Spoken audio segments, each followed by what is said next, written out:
Welcome to the Sisterhood of Sweat. I am here today with Aaron Gendle. Aaron Gendle is the best-selling author of Conquest, 10 Simple Steps to Conquer Life and Leave a Lasting Legacy. Aaron founded Write a Book University, where he helps others to tell their stories and leave their legacy by writing a book. He also hosts the Daily Authors Podcast, where he interviews brilliant new self-help authors daily, providing a platform for authors to share their stories and help others.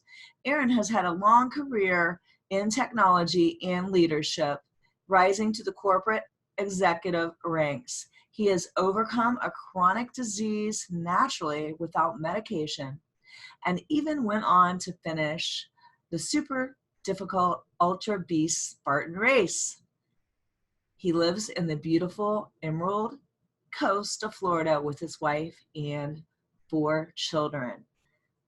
I am super excited to welcome Aaron to the show today. Welcome, Aaron.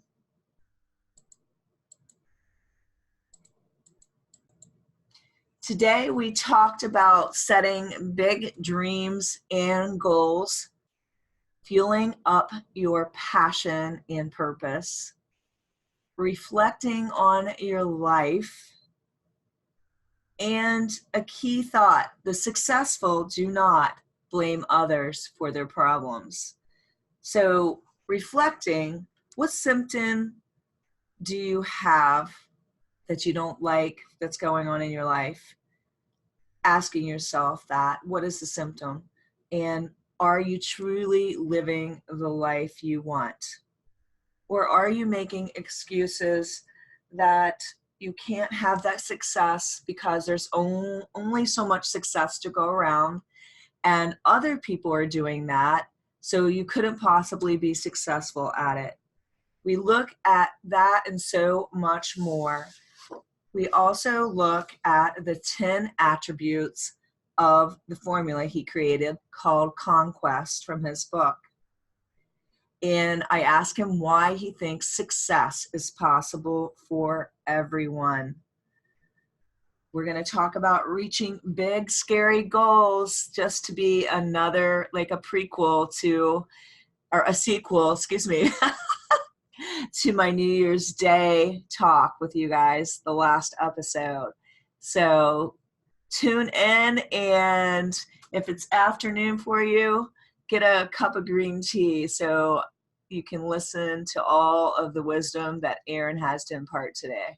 Hey, thank you so much. I really appreciate it. Thank you, Linda. Excited to be here.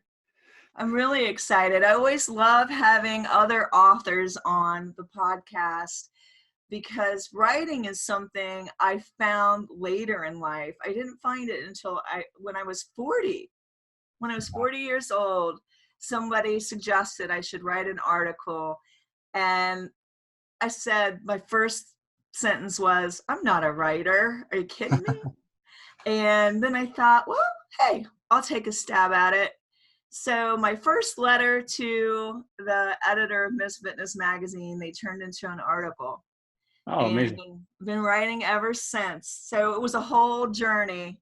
And it really, what I love about writing, besides I love to read, my grandmother was an English teacher, but I love that it gives you a voice.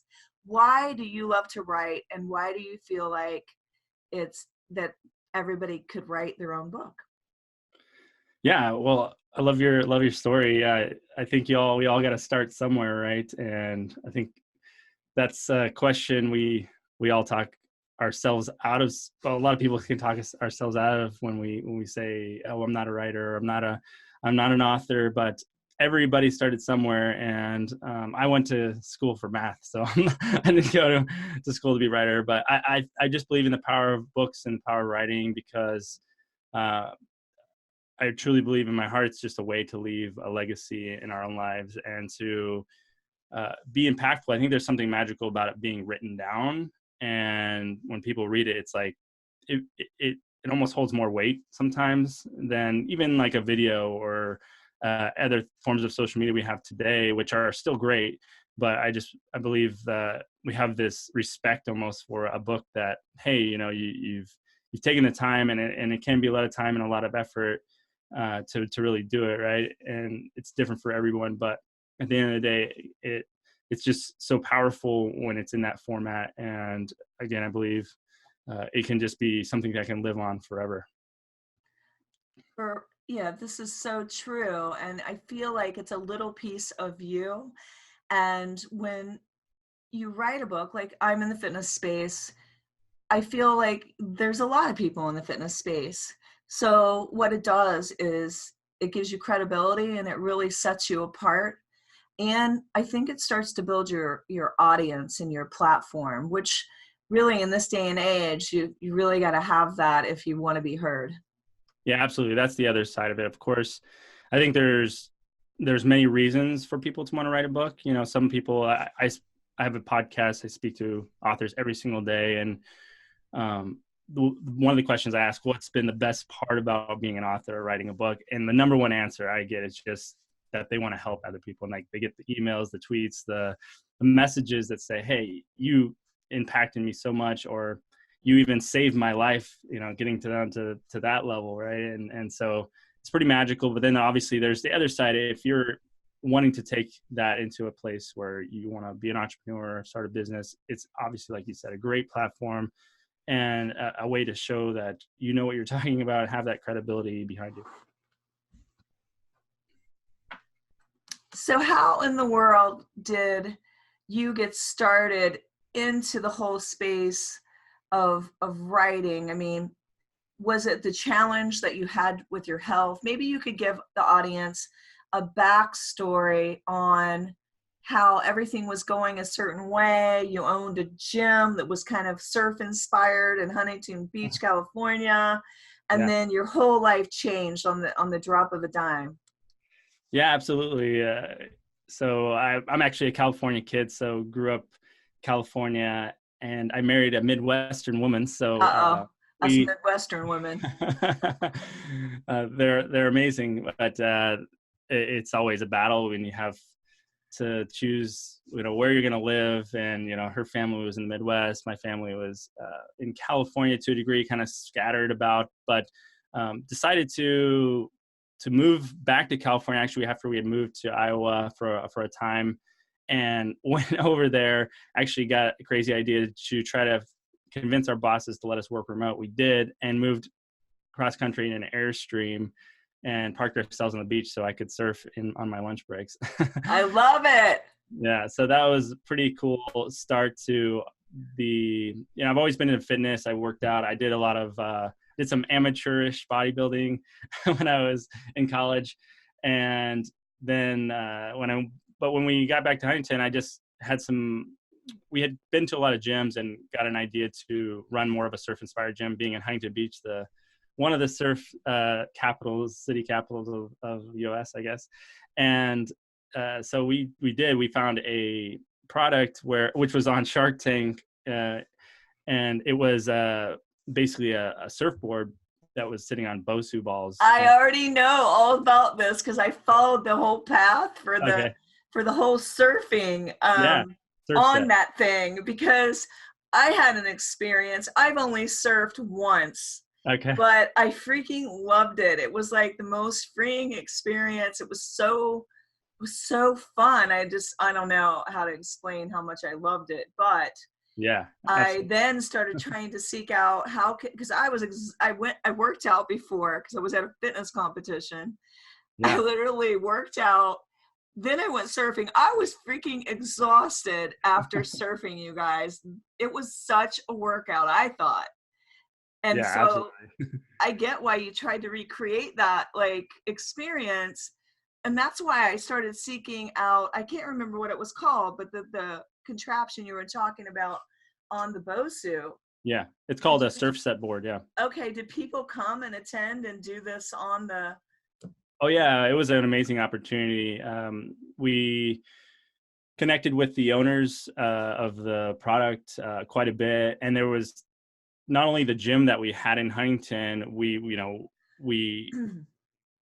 had quite a few members, but then we just got amazing opportunities because they owners were being asked to be on TV a lot, and they were living in New York and we were in California, and a lot of these opportunities like were quick and like in a week's notice, and they just didn't have the capacity to be flying back and forth. So we got those opportunities. They believed in us and trusted in us. So we got on, we got filmed in shows that were in Hollywood and MTV, and yeah, it was fun.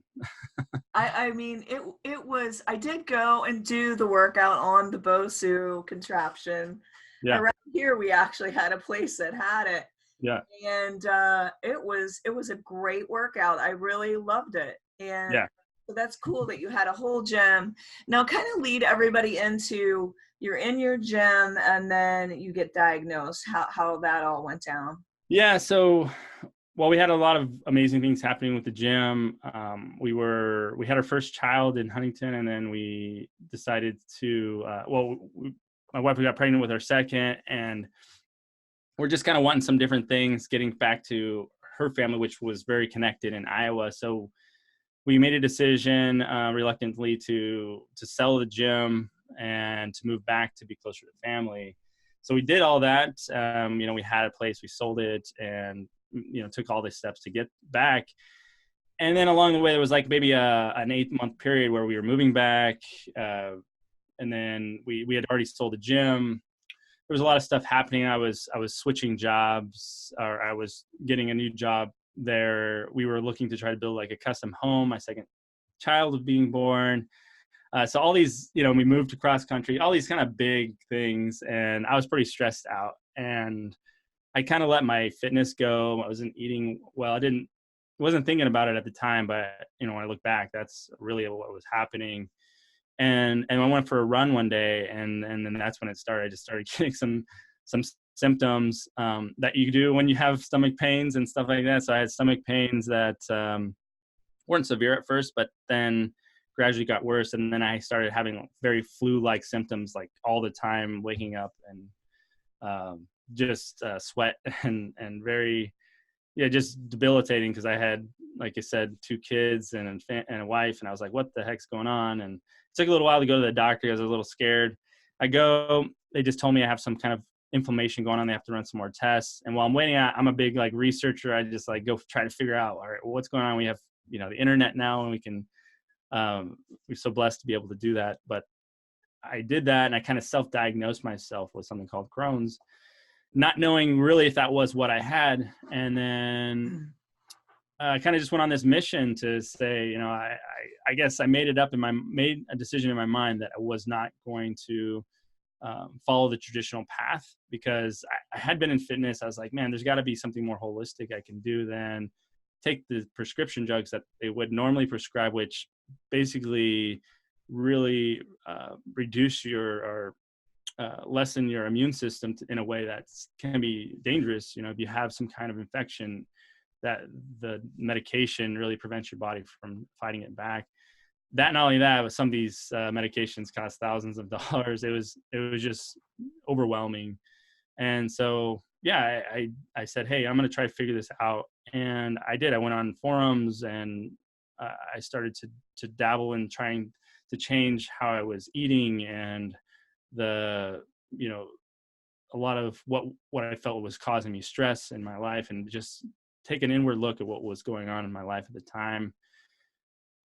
Fast forward just only a few months, I put myself on this plan. I found a doctor called Dr. Hyman, which I highly recommend for anybody who might have something like this or anything, related to your gut in a way. And I did this detox, and I basically did this whole food cleanse where I eliminated a bunch of foods and just went down to the very basics and gave my stomach a rest. And then I found one of his kind of nutritional guides is to, he believes in this paleo vegan diet. He calls a pagan diet. So it's kind of a blend between There's all kinds of fun names out there, huh? Yeah. And as part of that, he recommends like 75% of your diet being fruits and vegetables, essentially. And so I followed that after his detox. And the only way I felt like I could do it was by blending and juicing. So I went on this like crazy 60 day blend juice fast. And after that detox, And by the time all that went down, I did get diagnosed with Crohn's. But by the time I made it to my first gastroenterologist appointment, I was basically no symptoms. And the doctor said, whatever you're doing, keep doing it. That is awesome. Was it Dr. Mark Hyman? Was that who? Yeah. Yep. Oh, awesome. I got to see him at the Summit of Greatness. He was amazing. Yeah. Yeah. I need to have him on my show because he's helped me out a lot. For sure. And then do a sister a favor. I'll have him on. Yeah, absolutely. But I love all his stuff. So you followed this juicing, you did all these natural things without any medication. And I just really want to clarify that to the audience that, you know, there's nothing wrong with using medication if you have a serious disease, but you really should be your own self-advocate and do research like Aaron did, because you can't just leave it, you know, your health is too important to just leave it in somebody else's hands. Nobody's going to care about you as much as you care about you. Absolutely. Yeah, great message there. Yeah, I knew if I would have just to go in and the status quo would have been, here you go, here's some standard medication. And then they would, I mean, anytime I even go, I've had to struggle to even find a doctor that doesn't trust me to not be on medication even to this point. You know, it's like, Aaron, you've been diagnosed with it. You should be on basically medication for the rest of your life, you know, and I feel great. Like I have none of these symptoms. Still follow all of the same principles that you did to get well? Well, so after that, what was great was I was able to start to introduce other foods back into my diet again. And I still do a lot of juicing and blending, but I then just follow more of a healthy diet instead of really restricted. I don't really have any restrictions now with foods, which I know is not the case for some people, but in my life, I just try to stay to a diet that I would want to do regardless of having any kind of illness. Now, when you went through all that, which is a lot to go through. Yeah. I mean, you know, some of the hugest transitions, like moving, selling your gym, you know, that had to be hard. And then being diagnosed with Crohn's disease. How, you know, did this translate into writing the book Conquest? The steps that you learned to heal yourself? It kind of looked like to me that it was somewhat the 10 attributes of the formula you created called Conquest. Can you share that with everyone?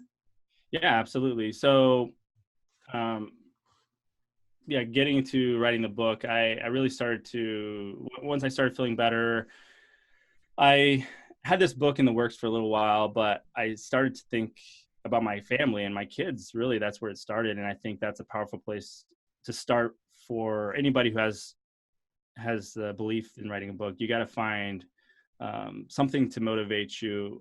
And my family was it. You know, I was thinking, hey, they were telling me that this thing was potentially genetic. So felt like, hey, if my kids ever went through this, I need to have this written down, right? I need to know what I went through and what I did to make it better. And when I discovered, you know, while I just talked about a lot of the nutritional things that I did, I didn't do a ton of exercise. I really just focused on nutrition through that period. But what I really discovered was that the things that I did were very much tied to shift in my mindset. And I really believe a lot of the things that brought this on weren't necessarily just the food or bad lifestyle. It was my mindset and where it was at the time.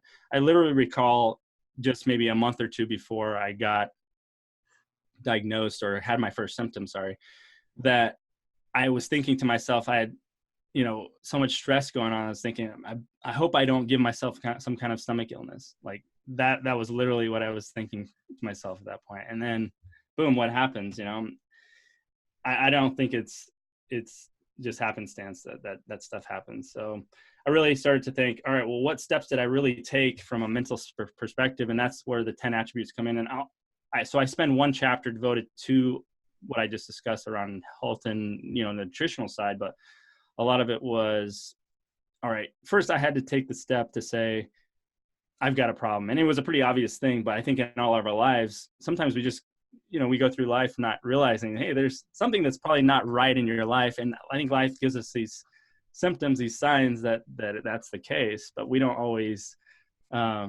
recognize it, acknowledge it, and then take some sort of action to move forward. So these are the kinds of things I have in those. So the next would be, the finding something you're passionate or what you desire, something that, really makes you get off your seat and want to do it. Because without that desire, and this, my desire was pretty heavy because I had small kids. I had a young family to take care of, and I had been so healthy. I didn't want to live my life in this way. And if you go on the forums, people are living in a pretty depressed manner with this. And I've tried to help there, but anyway, though that created a strong desire. So that just what I tried to do in the book is really try to lay out the steps for, if this thing could help me conquer what's so-called incurable disease, then I know it can help anybody who has sort of a desire and a goal in their life that they want to achieve, right? So some of the other steps are just believing it's possible. I mean, without me thinking that there was a way to do this without medication, I wouldn't even have tried, right? So I had to sort of believe that, hey, maybe there's a way around this without the traditional medication. But without that belief, I would have gone nowhere. So it's the same for anything you want to do in life. If you don't first believe, then forget about it. You're not going to make it happen, right? I think if you don't believe it, you won't try hard enough. Yeah, right. You'll fall short probably, right? Yeah, because if you believe that it's achievable, you'll keep going until you find the way. Absolutely. Yep. Some of the other steps I'll just briefly touch on are just around goals, and I believe setting really big goals. My goal, I felt like, was pretty big at the time, doing something that not many people had really, I could find very little information about people doing what I had done. And so doing that in your own life, I think, is just super important. Something that really scares you, something that not many people are doing, finding that thing that really excites you, I think a lot of times is going to be scary, and it's going to be bigger than what other people have done, or at least very few people have. So a lot of the last thing I'll touch on is fear and doubt. And I feel like I had a ton of fear and doubt when I was going through the process. Every day I'd still have symptoms, and I was trying to do what I was doing. And I'd wonder, like, hey, am I doing what I should be doing? I felt like I was on the right path, but it did take a while, like from when I first started to take action towards healing myself, it was a few months later before I was like, wow, my symptoms are all gone. Right. So I think that persistence and getting over your fears by staying persistent and also moving towards that as fast as you can, whatever fears you have and doubts, trying to move towards them as quickly as possible, I think, and starving those doubts, I think, is the biggest way people can overcome them. And your 10 attributes, can you list off the 10 for people? Sure. The 10 yeah. Absolutely. Yeah. So like I said, initially, the first one is discovery. I talked about a bit about that. The second one is passion and desire, and then belief, and then goals. Setting those goals, having goals at all is even something that a lot of people don't have, right? And then fear, doubt, and action. So overcoming fear and doubt with action. And then committing is the next one. Just committing to the steps that you've laid out. Like I just discussed, sometimes it takes a while, right? That persistence. And then research and continual learning. Some of these may not all be in the same order. You might have them in your life or whatever you're trying to accomplish. I believe I did a lot of research and learning up front, but I talk about it later just because I feel like learning is something that I actually made. Probably one of my biggest mistakes was not developing myself until a later point in my life, like not realizing what I was missing out on. And sometimes you don't know what you don't know, right? And I think that's a big part of continuing to grow and to kind of leave whatever bit of what you can leave behind in this world by becoming a better person yourself.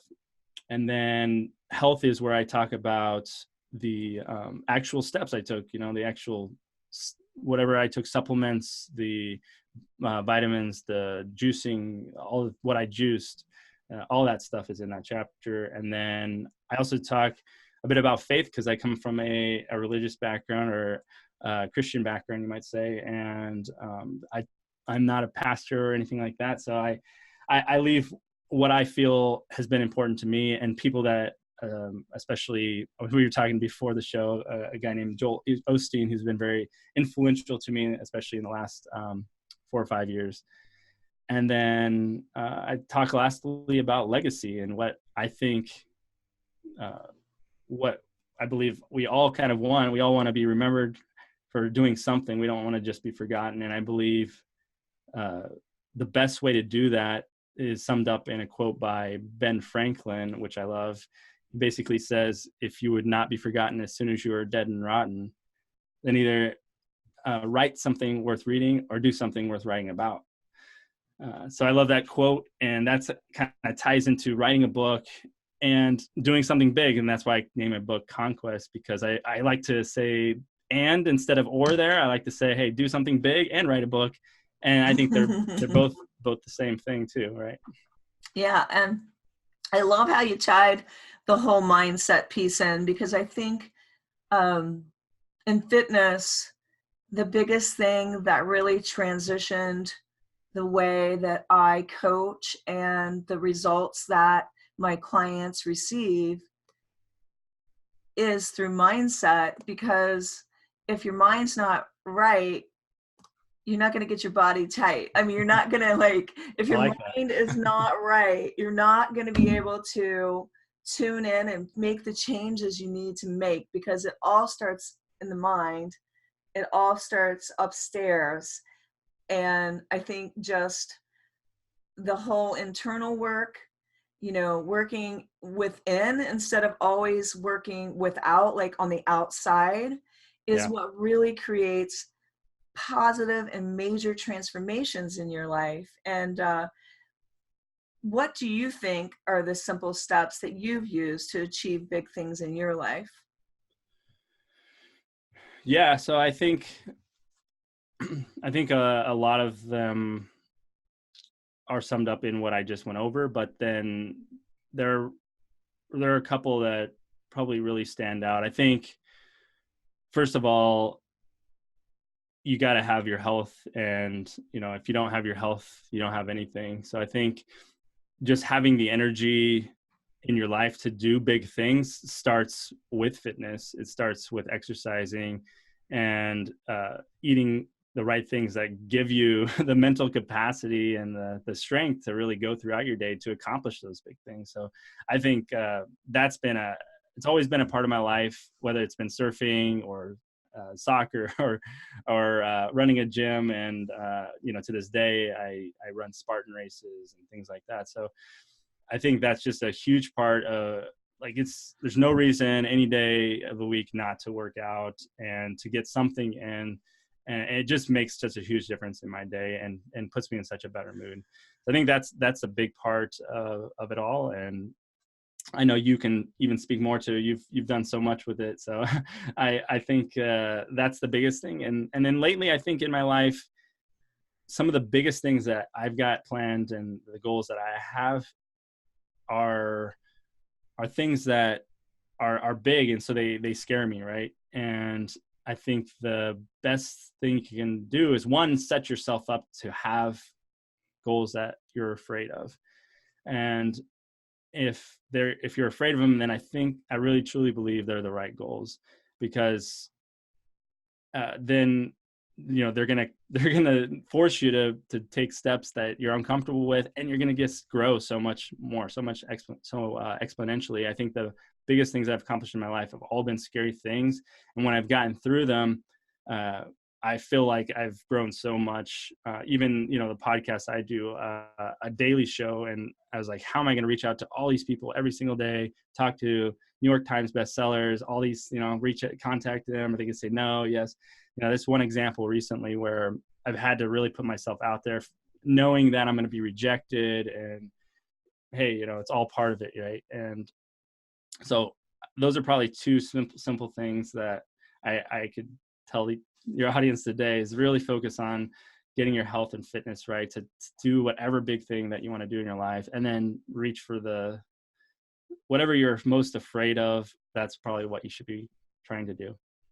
I love it. I love it. And it's so true. We were talking on my last podcast about big dreams. And I really think when you are dreaming big, you move the needle forward more. Because when you're just coasting, you don't work that hard. It isn't, it doesn't fire. You didn't put enough at stake to like drive yourself, forward. And so I think that's important to have big dreams, because that's what really pushes you to the next level. Yep. Yeah. And they're going to be different for everyone too, I think. Yeah. Someone may, you may look at another person, they may need to, for you, it's walking, but for them, it's a full sprint. So I don't think the other thing is, don't compare yourself to other people. Exactly. Because, your big dream could be having, the white picket fence, 7 kids, dogs, and being a stay-at-home mom. Or your dream could be having a surf gym. Yeah. It could be a multitude of things. You don't want to compare your dream. And that's the thing, is sometimes people think their dreams are stupid, or they don't want to share what their actual dream is in their heart of hearts. Yeah. I was one of those people.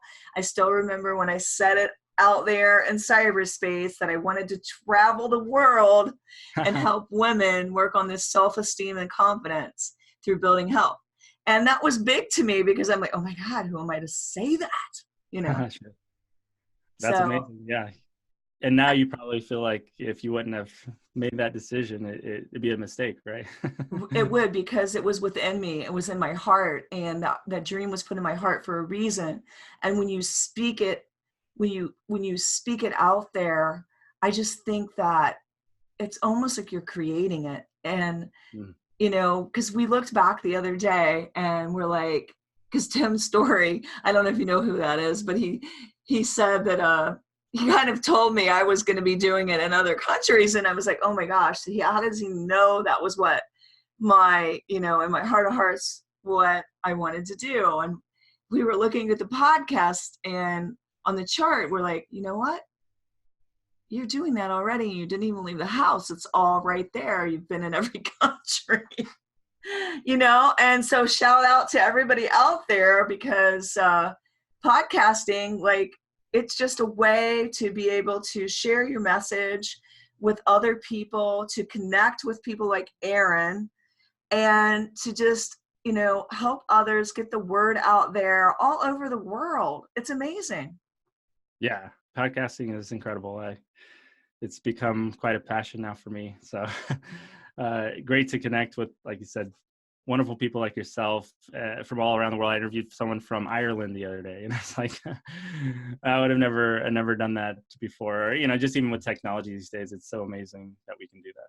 I know. And really just being able to have conversations with, all kinds of different people that have something to add, and just even like the, people that you admire, like an author, a New York Times bestselling author you admire, a motivational speaker. Yeah. And I love the whole thing, because I feel like writing, podcasting, speaking, they're all somewhat related. Yeah. They're all delivering a message. Absolutely. A message that really people need to hear, right? There's a lot of pain in people's lives, and I think if we can just make some of those lives a little more meaningful, I think it's all worth it. Yeah, and I think that the biggest thing to be, able to overcome this, I think a lot of people have fear. We're people pleasing, or we're worried about what people think. That's a lot of what holds us back. Or like in your book, where you talk about people being afraid that if Aaron and Linda have a podcast, it's already covered. I won't be successful because they have a podcast. How could I be successful? Yeah. Can you speak to that a little bit? Yeah, absolutely. I used to have that thought as well. I think it's just a limiting belief. It almost seems instinctual in our society to think that way, that there's some lack of abundance or a lack of even money. It's like people, they're printing money every single day, right? There's plenty of it. There's plenty of a lot of things, and I think it's hard for us to really get our minds around it, and we kind of have to stop and think for a second about what's around us. Even when it comes to money, like think about all the cars that pass you by, and there's no lack of money there. Those are all 30 or 40 or $50,000 vehicles, so it's just again, yeah, I used to have this belief, and I still feel like I have way more room to grow here. But I think from podcasting, from fitness, I mean, if you think about fitness, right, just staying to the theme of the show, just because someone else is fit doesn't mean I can't get fit. They took certain steps, and if you take those certain steps, and there's variations of those steps, but hey, you can be just as fit or fitter. So it can relate to really anything in our lives. And I think we need to all just kind of take a second and write some of these limiting thoughts down. And I think it can be very powerful. I listen to Tony Robbins a lot, and he talks about that, where, hey, take a minute to really write down the thoughts and the beliefs you have in there, and start to question them. Start to say, why do I believe that way? Was it because my parents believe that way, and I just inherited that thought process? And maybe that's not right. And so I think that's a big lesson for all of us, to really just examine what we're believing on a continual basis, to say, hey, how can we make this better? And is this belief really serving me? I really like where you said it in the book that a repeat, it's not a repeat, but it's a reinforcement.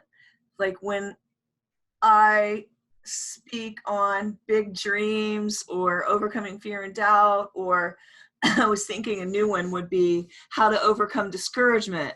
When you're speaking about these things, you may have heard somebody else speak about them, but when you speak, you're going to do it in your own way. You're going to speak to the people that can hear it from you. And it's just a reinforcement of something they may have heard from their spouse. I mean, how many times have we heard something from our spouse, but we didn't do it until we heard it from somebody else?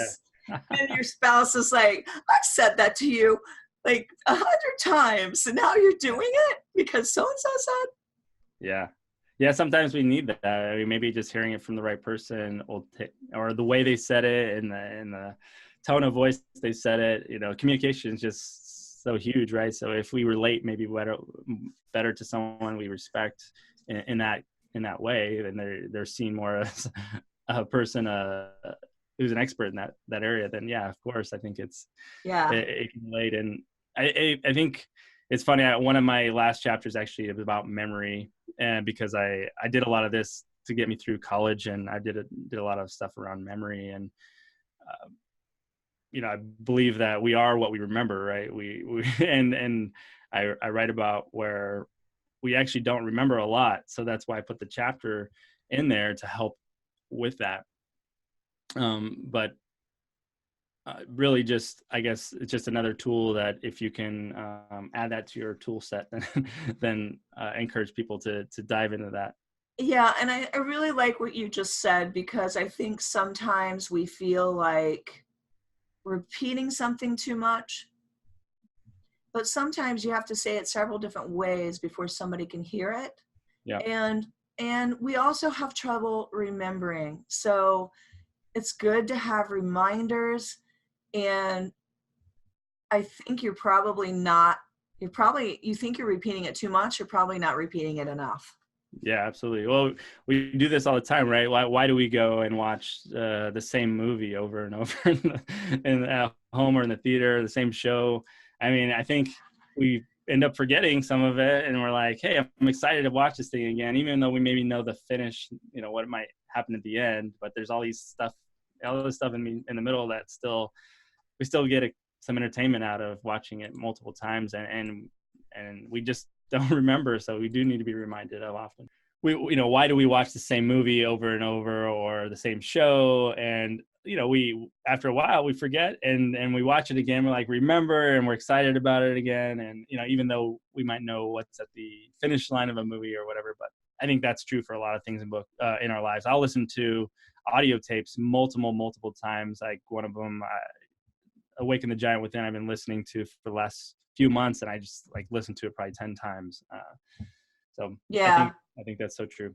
I love that, because I really believe that you fill your mind with either good things or not so good things. Like you could fill it with, you could be watching the news all the time, which I had to stop because I was waking up in the middle of the night worried about our country. So it's just like, I think I'm gonna have to stop because it's causing me to lose sleep. But I haven't watched the news in probably over 5 years. I gave it up a long time ago. I was just like, I can't. Yeah. So, I mean, I guess I'm going to find out if a bomb drops, I'm going to know it. But I'm just saying, like, I had to go find some podcast, find something positive to fill my mind with.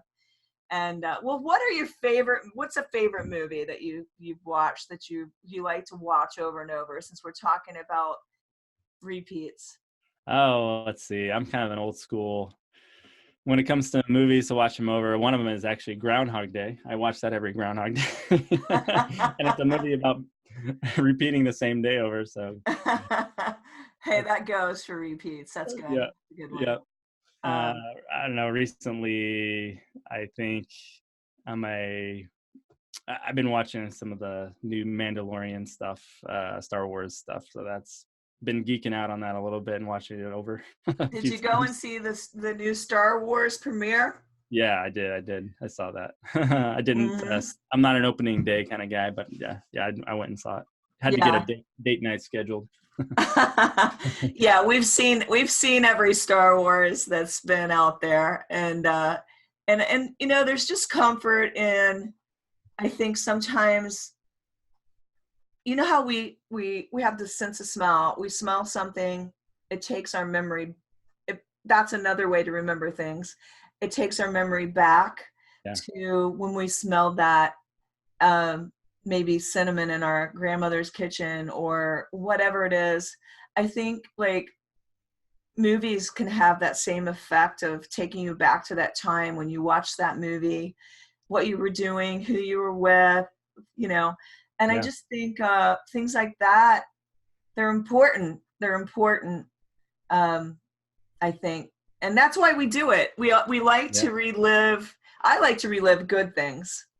Yeah, absolutely. Well, that's why you see, Hollywood releasing all these, like redoing all these films that were done in, maybe the 80s or 90s, for the people that were excited about them back then, and now they're, trying to put new spins on them so they can get the same people that watched those old movies back in the movie theaters, right? So what are you fired up about this year in 2020? Yeah, so I've got a few big things. I'm planning to publish a few books this year. So I've got some books in the works, one that's getting close, and I've got a couple more in the back of my mind that's ready to ramp up. So that's a pretty big deal for me. Otherwise, I'm continuing my podcast, trying to get, I don't believe that any person is better than the other. I just have some bigger goals to reach. I've been wanting to get just some really big names on my show that have really inspired me. Guys like Tim Ferriss and Grant Cardone, and guys like that. So there's some big names that I'm trying to get on my show. Just feel excited about that. I have a platform I'm launching that actually I'm really excited about. It's going to connect authors and podcasters and allow them to I connect love it. That's a easily. great idea.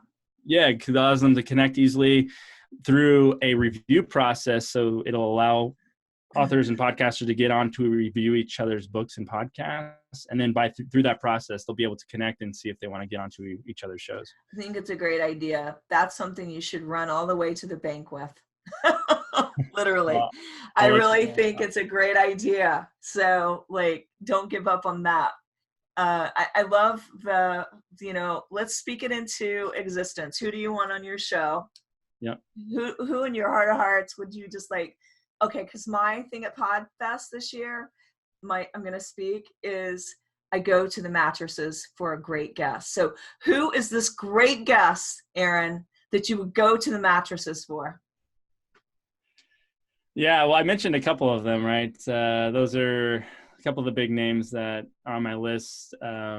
Like really just a lot of the New York Times bestsellers that are still on New York Times bestsellers list. And I thought it'd be even what's cool about my show is it's like, all right, who's written a book, and even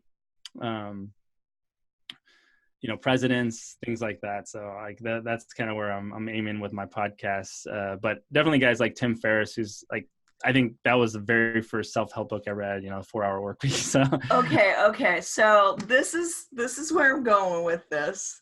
Okay. So literally my story is I was at a convention and I invited this gal to come, and I won't tell the full story because it's probably TMI, but we are at this convention and literally she wanted to get a free t-shirt. She wanted it so bad. She was in this booth. She asked the guy at this fitness expo. She wanted the t-shirt. He said no. She kept going for that t-shirt because she wanted it just so bad. And she did flips, handsprings. He was holding it. By the time we were done, he was holding her up in the air, and she had drawn a crowd to his booth. And she came over to me and she said, and I was thinking the whole time, I guess I just don't want a t-shirt that bad. Like, no, I really don't. I want a t-shirt.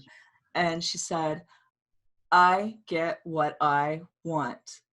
And I was like, I guess you do. But I was thinking to myself, what she was really showing is how bad do you want something and how hard are you willing to work for it, right? So I thought to myself, what would I work that hard for? And, I wanted to be on the Steve Harvey show. So like, this is going to be a PodFest, you guys. I won't give my whole talk, but what I'm saying to Aaron is this is my little gem to leave with you is it's like the guy from The Third Door. Have you read his book? No, I haven't. Okay, you should read it. It's an excellent read. And I didn't even know, this guy liked something on my Instagram. I'm like, what the heck is The Third Door? And 2 days later, I won a VIP ticket. He's right there in my face telling his whole spiel, right? I was a little overwhelmed because I ran into him in the hall, and I'm a podcaster. So I'm babbling. I'm like, oh my God. Like, I want to have him on my podcast. I probably sounded like a raving lunatic, right? I was embarrassed of myself. But when I went in to hear him speak, and I heard about the things he did to get people on his podcast, like Bill Gates and Zuckerberg and all these people, like literally, he was hiding under a tree waiting for somebody to come out, and he almost got arrested. Oh, wow. So the moral in that story was, I didn't do that.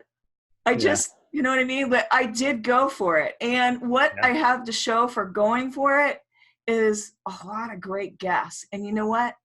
Going to the Mattresses for somebody that inspires you to speak, to just, I don't know, like, when I hear somebody and they like inspire me so much that I'm going straight up. I'm like, the other day I listened to TD Jakes on Oprah, and I am just like going straight up. It's like got me so excited. And I'm like, those are the kind of people I want on my podcast. So Aaron, who do you want on your podcast? Well, yeah, I think we're on the same page. I really want, Just say it. and- Just do it. Go for it. Tell me who you want and who are you who going I to get on really your want? podcast? Oh, okay. Okay. Yeah, I'm kind of blanking now, other than the people I've mentioned.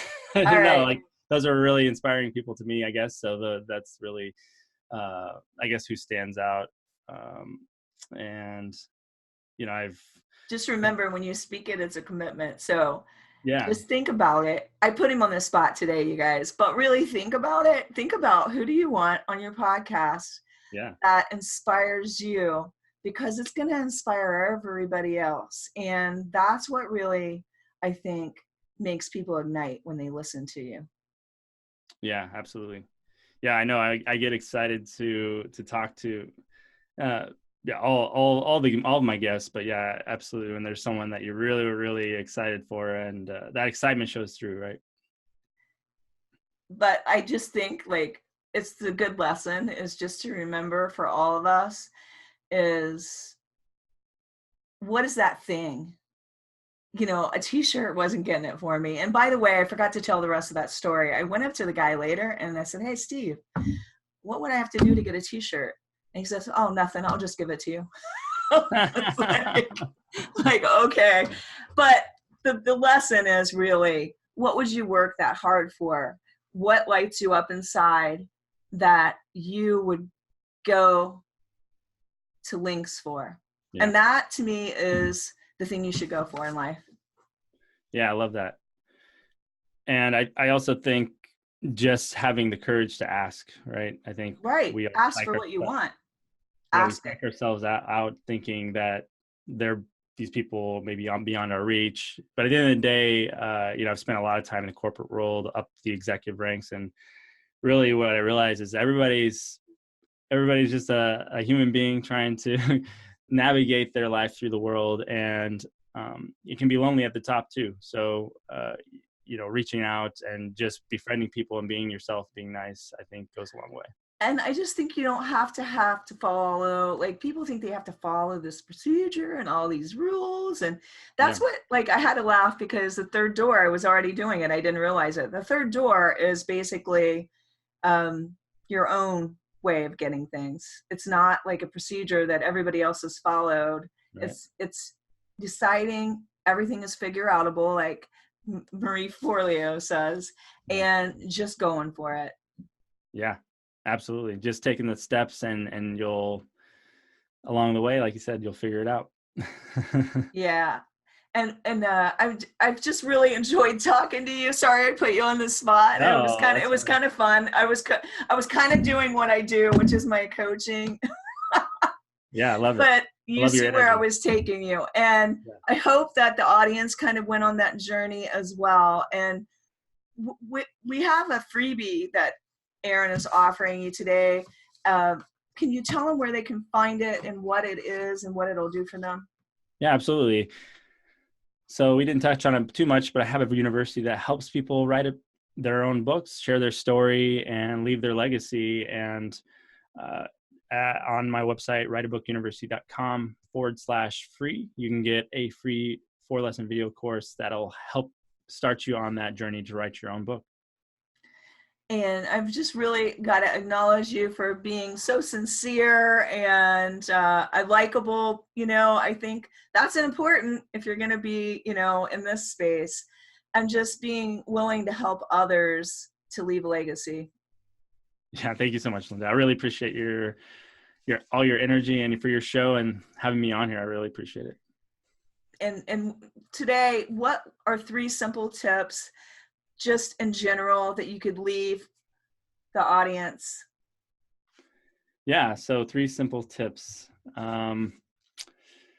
Well, again, I'd probably just have to go back to what I spoke about before, and helping with the steps that I told you about in my book. I think first of all, really uncovering where you're at today and figuring out what's not working. I got 4 kids and have to change plans and figure things out all the time that maybe not working, whether that's school or whatever. But I think figure out where you're at right now in your life and start to think about where you want to be. Take a look back a year from now, and if you were to put yourself a year from now and look back and say, what will you have wanted to accomplish in that year to really feel like you've had success? And I think big part of having that success will come back to taking care of yourself, your health, and your mind, your mental health, and then